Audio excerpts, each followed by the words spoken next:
Hello, and this is Delia again, and I'm reading The Vampire Diaries, The Struggle. This is part 7.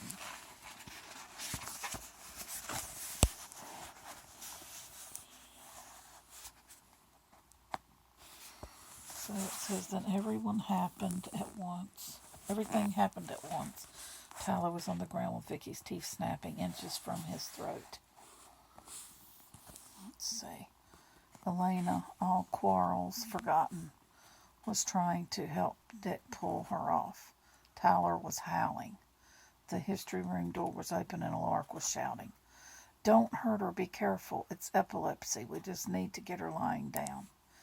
Vicky's teeth snapped again as he reached a helpful hand into the melee.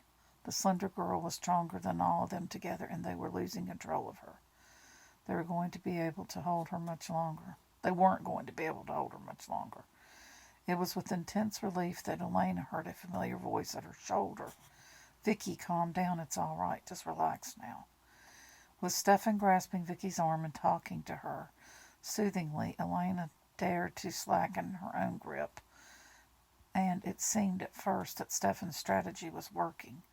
Vicky's clawing fingers loosened, and they were able to lift her off of Tyler. As Stefan kept speaking to her, she went limp and her eyes shut. "That's good. You're feeling tired now. It's all right to go to sleep." But then abruptly it stopped working, and whatever power Stefan had been exercising over her was broken. Vicky's eyes flew open, and they bore no resemblance to the startled fawn's eyes Elena had seen in the cafeteria. They were blazing with red fury, and she snarled at Stefan and burst out fighting with fresh strength.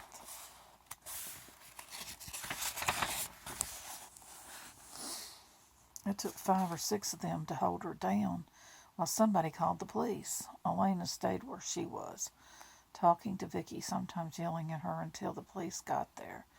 None of it did any good. Then she stepped back and saw the crowd of onlookers for the first time. Bonnie was in the front row, staring open-mouthed.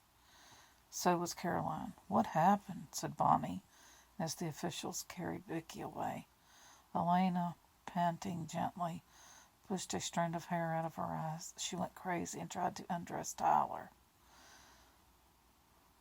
Bonnie pursed her lips.